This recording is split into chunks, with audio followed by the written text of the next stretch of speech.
é uma bebida de socialização. E tem todo um contexto que você vai estar, né, organizar para beber a vodka. Então, e nisso, assim, você pode passar o dia inteiro bebendo vodka. Você quer uma vodka de qualidade e junto com comida.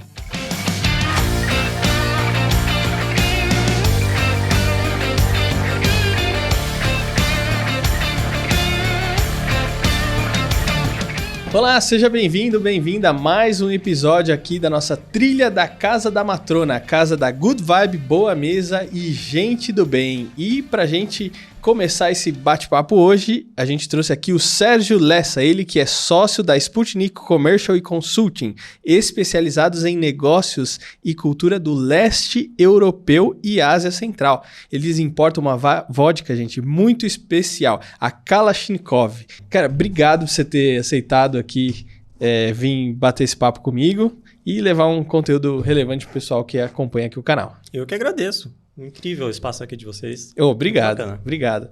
Ô, Sérgio, por que a Sputnik se especializou nessa região aí, que é a região do leste europeu e Ásia Central? Cara, frequentemente me fazem essa pergunta. Né? Não só porque a Sputnik se especializou, mas por que você se interessa tanto por essa região? Né? A Sputnik, na verdade, ela é fruto de um interesse pessoal meu e dos meus sócios pela região. Aí se a gente vai falar de interesse, a gente pode ficar falando aqui o dia inteiro, né? Por que vocês se interessam por essa região? Falando assim, pessoalmente, desde muito pequeno, eu me interesso por essa região. Assim, pensando talvez desde os 13, 12 anos. Caramba! Então, e foi assim, uma coisa muito natural e uma coisa foi puxando a outra. Então, eu lembro que eu costumava, por exemplo, em casa, eu tinha lá uns CDs daquelas coleções de jornal dos clássicos, então tinha Tchaikovsky, de repente eu estava ouvindo aquilo e não sabia exatamente de onde que era aquilo, né?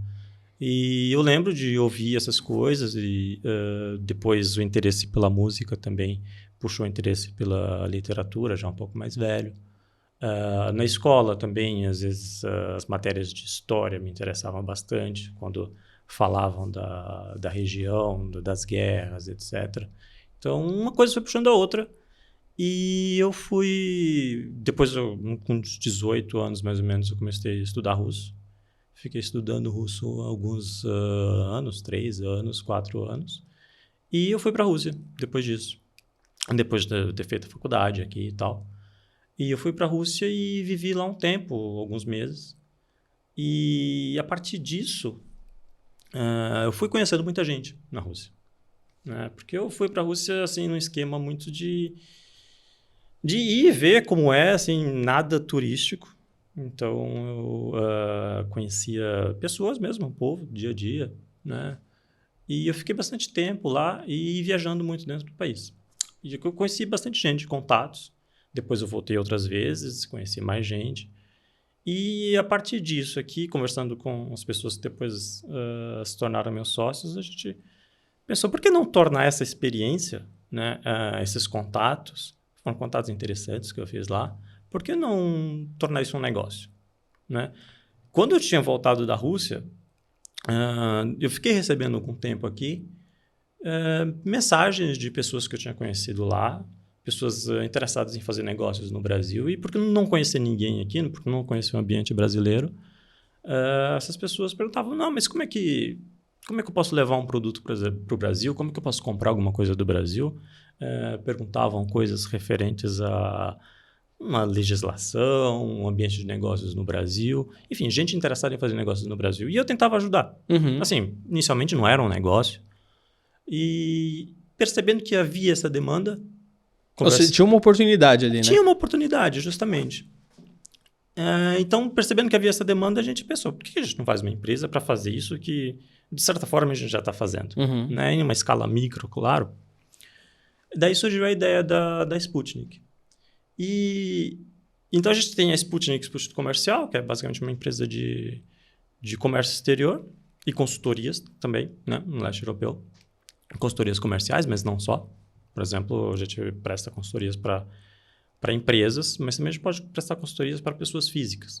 Né? Por exemplo, você é um estudante de doutorado, você faz um mestrado, você precisa pesquisar em arquivos russos, por exemplo, para desenvolver sua tese. A gente auxilia com isso também. Né? Então, a gente começou por aí,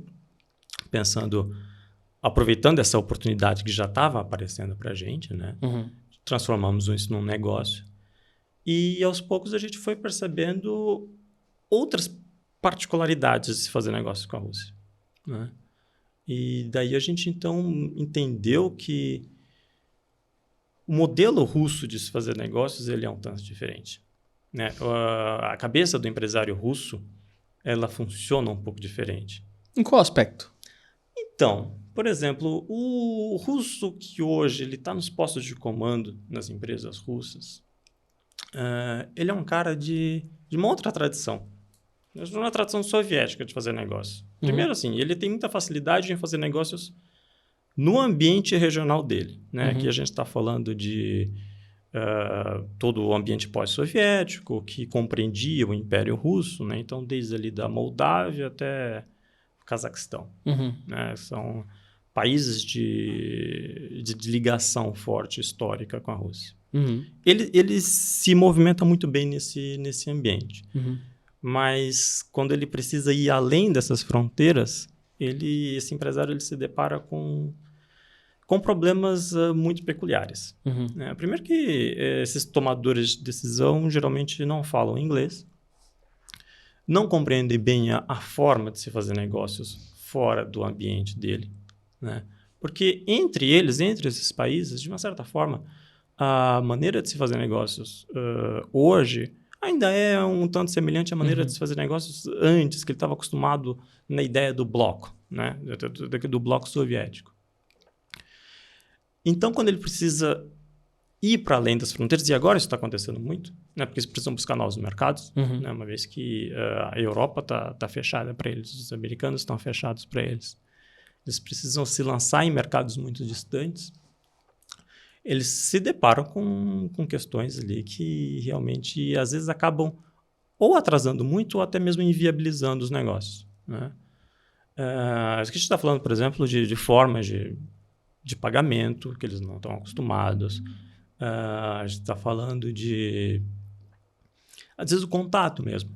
Né? A maneira de se fazer negócios no Ocidente ela é bastante prática. Às vezes, o russo, a questão da confiança, adquirir a confiança no interlocutor, às vezes isso é mais importante para eles do que fazer muito rápido, ou, sabe? Então, a gente atua muito nisso, nessa intermediação, facilitando eventuais dificuldades no âmbito cultural. Que legal. Entre as partes. Não, né? E tem uma questão importante que é sempre quando você vai fazer negócio, né? Um próprio relacionamento mesmo com pessoas de culturas diferentes, a gente precisa ter uma inteligência cultural, né? A gente precisa entender aquele contexto até para a gente saber como que a gente vai se comunicar. Porque cada ambiente tem uma comunicação diferente, hábitos diferentes e assim por diante, né? Total. Como que você morou na Rússia, né? Eu queria entender, a realidade russa é muito diferente da realidade brasileira? Depende de que aspecto que a gente está falando, né? Claro que Moscou, São Petersburgo, as grandes cidades são cidades cosmopolitas. Mas sim, com certeza a mentalidade é muito diferente, na verdade. Né? Tudo que você encontra aqui, você vai encontrar lá, você vai encontrar no Ocidente, no mundo hoje bastante aberto. Você não vai ter problema quanto a isso, mas as mentalidades específicas, elas permanecem.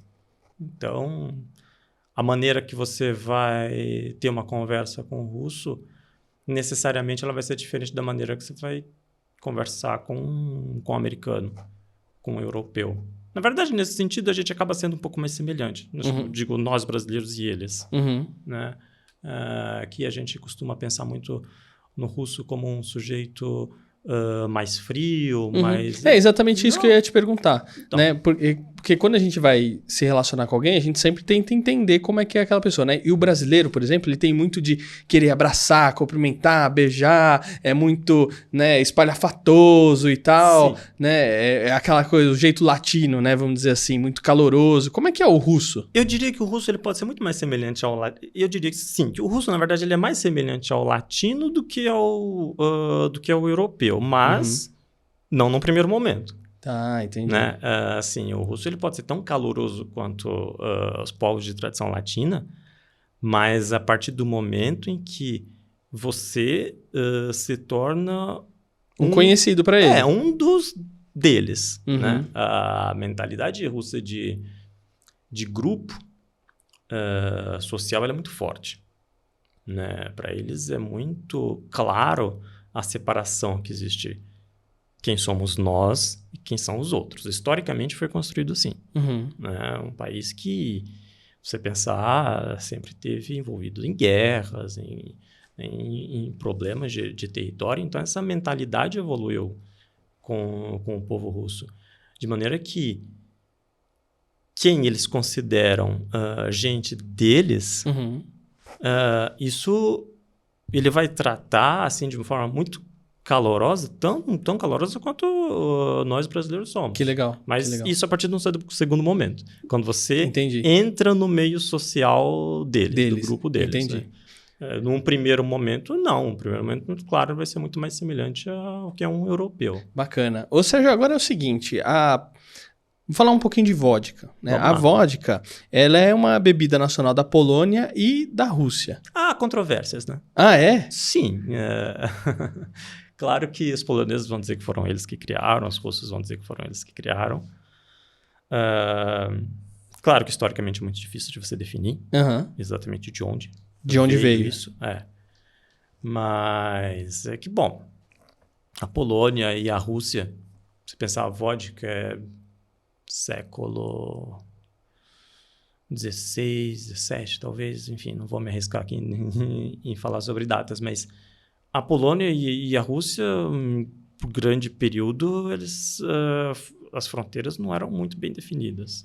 Né? Então, durante algum tempo, a Polônia esteve dentro do que se compreendia como Império Russo. Então, é bastante difícil você definir quando exatamente surgiu e onde exatamente surgiu. Para os dois, a vodka é muito importante. Sim, tanto para a Polônia como para a Rússia.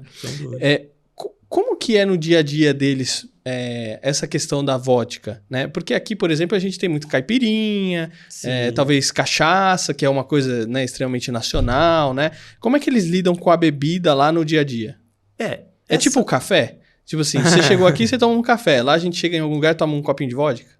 Mais ou menos. Mais ou menos. A diferença da maneira de se beber vodka talvez seja uma das questões mais importantes de ser trabalhado quando você decide importar vodka. Né? Porque aqui a gente tem uma maneira completamente diferente de beber da maneira russa de beber. Né?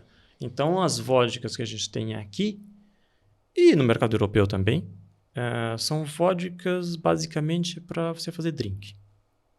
Para misturar com um monte de coisa. Então, assim, quando você pensa em vodka no Brasil, você pensa em drink ou, na pior das hipóteses, você pensa numa bebida para ficar louco. Né? Nesse sentido, a qualidade das vodkas do mercado não importa muito. Porque, ainda que seja uma vodka boa, ela vai estar lá misturada com outras coisas, você não vai perceber as particularidades da bebida. Então, aqui a gente tem uma cultura que é muito diferente da cultura russa de vodka. Né? O russo, claro, se você está num bar, talvez você peça um drink e tal, mas não é a regra. Tá. Resumindo, a gente bebe vodka aqui no Brasil de qualquer jeito. A gente bebe vodka aqui, a gente faz drinks com vodka. Tudo bem fazer drinks com vodka. Né? A gente não vai brigar com ninguém se alguém quiser fazer um drink com a nossa vodka. A gente recomenda inicialmente beber a vodka pura. Mas normalmente o russo bebe a vodka pura, é isso? Sim. É tipo um shotzinho. É um shotzinho, alguma coisa como 50 ml. Mas junto à vodka tem toda uma cultura de beber vodka. Você jamais na Rússia vai sentar eu aqui, você, uma garrafa e a gente só vai beber a vodka. Não, você vai beber a vodka, tem todo um... Tem um contexto. Tem um contexto. Quando que a gente bebe a vodka? Amigos. A vodka é uma bebida de socialização, né? Então, você tem uma mesa. Tem que ter uma mesa, tem que ter a comida para você, junto com a vodka, né? Então, você tem lá queijos. Vodka harmoniza muito bem com queijo. Com salame, com algumas comidas mais gordurosas, com picles, por exemplo. Que legal, olha só. Então, é uma bebida de socialização. E tem todo um contexto que você vai estar, né, organizar para beber a vodka. Então, e nisso, assim, você pode passar o dia inteiro bebendo vodka. Você quer uma vodka de qualidade e junto com comida. E você pode passar o dia inteiro bebendo vodka e você não vai cair. Isso é importante. Então, assim, você bebe a vodka e você pega ali um petisco, um queijo, alguma coisa e manda um suco também. E nisso você vai conversando com as pessoas. A Rússia é um ambiente frio. Então, as pessoas ficam muito dentro de casa ou em lugares fechados. E daí surge toda uma cultura de socialização onde a vodka está envolvida, né? Não é como no Brasil, que você... Às vezes você bebe num bar, você vai pedir um drink, veio uma vodka, não importa muito qual que é a vodka. Na Rússia, como você bebe a vodka pura, é muito importante o que você está bebendo, né? Você não pode... Aqui você tem algumas vodkas, uma qualidade mediana. Você tem vodkas boas no Brasil também, embora seja um outro paladar, né? Paladar mais europeu. Mas aqui a qualidade não é tão importante, porque você está misturando a vodka. Lá, a qualidade da vodka é fundamental. Porque lá é só a vodka. É só a vodka. Então, assim, a vodka é uma bebida tão complexa quanto um vinho. Você brinda com a vodka também? Sim. Aliás, o brinde é isso é muito importante. Os brindes na Rússia são super longos e sempre tem o brinde. Isso é parte do imaginário russo também. Mas quando você brinda, você tem que virar inteiro? Você pode dar só um golinho? Então, como é que é? Tem uma regra? Beber a vodka pena que a gente não tem um shot de vodka aqui. Você tem o shot e 50 ml, geralmente. Você faz o brinde. Você levanta, né, o copinho. Depois que você levantou, você jamais pode colocar na mesa de novo antes de beber. Eles são bastante supersticiosos, inclusive.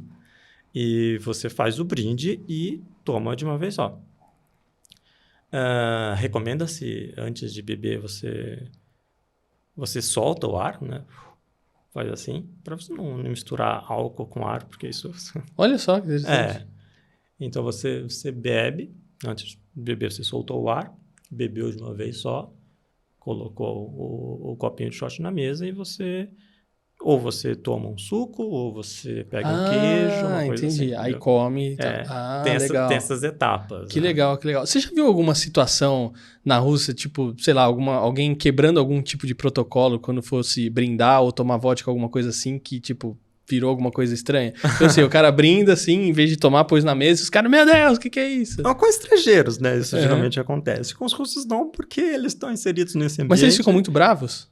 Não, eles compreendem. Mas eles explicam. Sim, porque é uma coisa importante para eles. Então, eles, naturalmente, eles explicam, eles têm muita paciência, eles gostam de apresentar a cultura deles, né? Eles gostam muito. Sobretudo, assim, a Rússia é um país que, de certa forma, ainda é bastante desconhecido no Ocidente, e é ainda um pouco, em certa medida, até isolado. E quando eles veem que tem um estrangeiro, sobretudo um estrangeiro de um lugar tão distante, que se interessa em estar com eles, em conhecer a cultura deles, eles valorizam muito isso. Que legal. Demais. Que legal. Sim, em várias oportunidades eu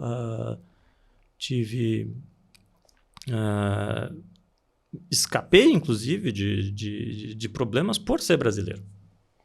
Sim, porque eles acham muito bacana. Alguém de um lugar tão longe que gosta da gente. A gente brasileiro, de certa forma, a gente... abre portas em vários lugares também. Sim, a gente tem esse capital. E sobretudo na Rússia. Eles, de certa forma, têm uma visão bastante, assim, mágica do Brasil, né? Eles têm lá algumas produções culturais que falam sobre o Brasil e eles cresceram ouvindo coisas sobre o Brasil. Então, eles de certa forma, eles têm um imaginário assim, do Brasil como um país de natureza muito bonita, de gente boa. É muito difícil eles terem alguma opinião negativa da A respeito gente. do Brasil. É Bacana. É uma região do mundo que a gente tem um capital Atrai, social muito interessante que ajuda bastante nos negócios, inclusive. Legal. Sobretudo nesses negócios que, com gente assim, com esse tipo de povo, que negócios que dependem dessa aproximação pessoal entre as partes. Excelente. Né? Ô, Sérgio, agora vocês trazem uma vodka... Ó, eu ia falar cachaça, ó, já tô confundindo. Vocês trazem É um pouco diferente as duas coisas. Vocês trazem uma vodka pra cá muito especial, que é a Kalashnikov. Isso. Eu queria falar um pouquinho sobre essa vodka, né? Pra quem não sabe, o Mikhail... eu não sei se a pronúncia tá totalmente certa, tá, gente? O Mikhail Kalashnikov foi um engenheiro militar russo, também escritor e criador do fuzil AK-47, que leva o nome da vodka que vocês trazem para cá, que é a Kalashnikov. Por que a vodka leva o nome desse engenheiro, do criador da famosa AK-47? Então, o Mikhail, né? O Mikhail Kalashnikov. Aí agora a pronúncia é certa. Ele na Rússia, ele foi uma celebridade, né? Ele, se eu não me engano, ele faleceu em 2013. Uhum. Mas a história dele começa na Segunda Guerra Mundial. Ele lutou na Segunda Guerra Mundial e ele foi ferido no final da guerra. E enquanto ele estava no hospital, lá eu creio que 44, 45, ele, com a formação técnica de engenheiro, ele começou a desenhar o protótipo de um fuzil para ser usado no campo de batalha. E o primeiro modelo entrou em linha de produção em 47, daí AK-47, né, que em russo seria Avtomat Kalashnikov, né, que seria o fuzil do Kalashnikov. Né. E durante todo esse tempo, desde então, o fuzil AK-47 ganhou toda essa proeminência no mundo, é a arma mais produzida, foi a arma padrão do Pacto de Varsóvia. Então, só por isso ele já ganhou uma notoriedade muito grande. Muito grande. Uhum. E depois, a marca Kalashnikov, por ter uma notoriedade muito grande, não só na Rússia, mas no mundo inteiro, se tornou uma holding na Rússia. Então, sob o nome Kalashnikov hoje na Rússia, você tem desde roupas, até drones militares, lanchas, bastante coisa, motocicletas elétricas. Interessante. Mas o nome em si, a marca, ele era ligado ao Kalashnikov ou não? Kalashnikov é o sobrenome dele. Sim, mas era dele. Ele começou a empresa? Não necessariamente. Não, então. A Kalashnikov, que produzia os fuzis, uma empresa estatal russa, né? Mas assim, a empresa de produção de armamentos que produzia o fuzil Kalashnikov. Né? A partir dos anos 90, o Mikhail Kalashnikov ele cede o nome dele como marca para diversos produtos. Primeiramente, produtos produzidos por essa empresa militar, de exportação da Rússia, de exportação militar, onde estava lá inserido lanchas, drones militares, outros tipos de armas também. E de uns tempos para cá, coisa de mais ou menos uns 15 anos, eles começam a entrar fortemente no mercado civil também. Já com outras empresas relacionadas, mas outras pessoas jurídicas. Ele começa a ceder a marca Kalashnikov para outras coisas. Aí entra roupas, entra uma série de outras coisas também. No caso da vodka, por exemplo, a destilaria ela existe desde 1900. Então, eu ia até te perguntar, desde quando que é produzida a vodka? Então, desde 1900, ainda no Império Russo. Nossa, é bastante tempo. Sim, e daí nos anos 90, eles se aproximaram do Kalashnikov e o Kalashnikov cedeu os direitos sobre a marca Kalashnikov para essa empresa, essa destilaria produzir a vodka. Fantástico. Onde que é produzida a vodka? Numa cidade chamada Glazov, que fica nos Montes Urais. Os Montes Urais ali... Eu só imagino que deve ser frio pra caramba. Pode ser bastante frio. Nos Montes Urais, quando eu tive nos Montes Urais, em Ekaterimburgo. Não fica muito distante. tá fazendo menos 35, mais ou menos. Eu não consigo imaginar o que é isso. Não, de verdade, depois que passou de menos 10, menos 15, você não percebe eu acho que mais. você já não percebe mais a diferença. O mais frio que eu peguei foi menos 6. E mesmo assim já... Não, sabe, por exemplo, o frio siberiano, ele... Bom, os Montes Urais ali é o início da Sibéria, né? Ele é um frio seco, que não é tão terrível quanto um frio úmido. Por exemplo, São Petersburgo, que fica ali no Golfo da Finlândia, ali no Mar Báltico, é extremamente úmido. Então, menos 2 ali, eu acho que é muito pior do que menos 20 na Sibéria. Ô Sérgio, além da tradição, porque a gente está falando de uma vodka de muito tempo de tradição, você está falando de 1900, né? A destilaria tem 122 anos. Então, além da tradição, né, da questão do nome, da marca, né, da questão de onde ela é produzida, o que torna a Kalashnikov tão especial? A vodka Kalashnikov? Exato. Olha, ela é muito especial, sobretudo, se você pensar que no mercado brasileiro a gente não tem esse tipo de vodka, né? Como eu falei anteriormente, qualquer vodka na Rússia... Bom, na Rússia tem 1.500 tipos de vodka, 1.500 marcas. Uau. Da última vez que eu vi. E todas elas têm um padrão, né? No padrão russo, ele começa de um nível muito alto. Então, qualquer vodka russa mediana, ela vai poder ser localizada no mercado brasileiro como uma vodka top. Uma vodka ali em torno de 100, 120 reais. Né? Porque o padrão russo de vodka ele é muito elevado. Né? Então, a Kalashnikov, ela, no mercado russo, é uma vodka de custo médio. Né? Mas no Brasil, ela facilmente concorre com as tops de mercado. Na verdade... de verdade, ela até ganha de muitas marcas, não vou falar aqui o nome de outras marcas, mas enfim, marcas francesas. Que bacana. Né, que estão no mercado Ou brasileiro. seja, extremamente premium, extremamente top. Sim, a tradição russa aliada à tecnologia faz um produto que é realmente diferenciado, muito diferenciado. Né? Você já está falando de uma empresa de 122 anos. Produzindo algo que o país produz há séculos. Então, é como vinho. Você pensa em vinho, você pensa na França. Né? Você pensa... em vodka, engraçado, a gente pensa em vodka, a gente pensa em Rússia. Porém, as marcas no mercado brasileiro não são russas. Né? São marcas francesas, marcas finlandesas. Claro que você vai ter alguns lugares mais específicos, onde você vai encontrar uma ou outra marca russa, uma marca polonesa, mas no geral, mesmo essas marcas que a gente vê o nome assim, a gente imagina que é russa, ou nunca foi russa, ou não é mais russa, não é mais produzida. Às vezes é só um nome russo. Às vezes é só um nome russo.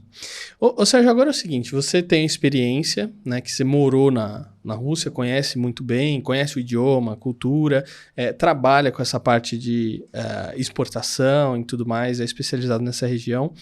Agora eu queria entender o seguinte, como é que essa guerra que está acontecendo entre a Ucrânia e a Rússia tem afetado as relações comerciais, né? Tanto para você trazer produtos aqui para o Brasil ou levar para lá, ou a própria comercialização dos produtos russos aqui dentro do território nacional. Como é que você tem visto isso? Como é que tem afetado os negócios de maneira geral? A primeira dificuldade é para você fazer a importação, né? Porque como a Rússia está sendo bloqueada, tudo se tornou muito mais caro.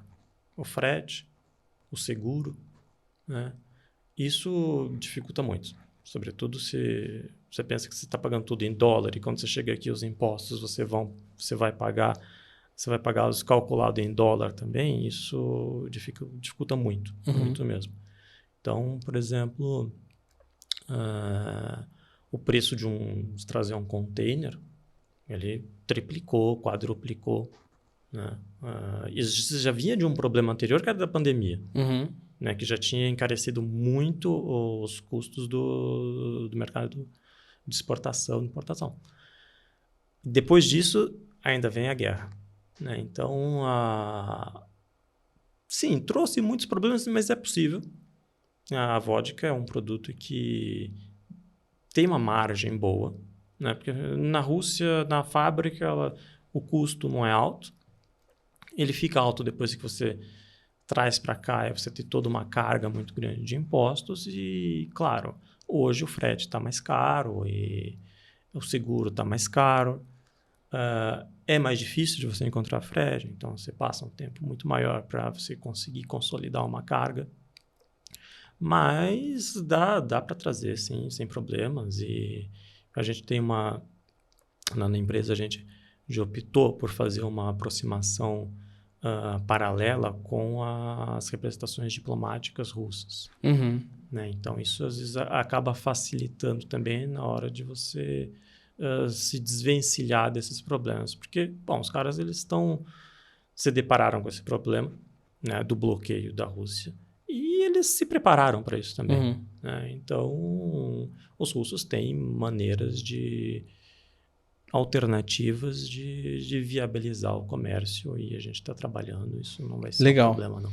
Ô Sérgio, agora, para a gente fechar aqui nosso bate-papo, que está muito bom, como é que você chegou até a Casa da Matrona e começou a fornecer a Kalashnikov lá para o Ivan, para o nosso famoso Russo Tosco? O Russo Tosco, um abraço para ele, inclusive. Olha, o Ivan eu conheci através do Instagram, né? A gente faz uma prospecção de clientes através do Instagram. E depois a gente acabou notando que a gente tinha muitos amigos em comum. Que legal. Né? Ele chamou pra gente lá tomar um café, conhecer a casa, a gente foi. Foi incrível a Casa da Matrona. De fato, é uma casa, né? Você se sente acolhido, é um lugar fantástico. E daí a gente iniciou essa parceria que fantástica pra gente. Eu acho que eles estão gostando bastante. O pessoal lá está gostando muito da vodka. Então, acho que vai ser incrível para o futuro. Acho que vai ser fantástico. Ou seja, se o pessoal quiser experimentar a Kalashnikov que a gente falou aqui, vai lá na Casa da Matrona, na Vila Zelina, que vai ter. Sempre. Que legal. A gente acabou de entregar mais uma encomenda para ele. Olha aí, fantástico. Ô, Sérgio, eu queria te agradecer demais por você ter vindo aqui bater esse papo comigo e ajudado a levar um conteúdo bacana pro pessoal que acompanha aqui o canal. E eu que agradeço.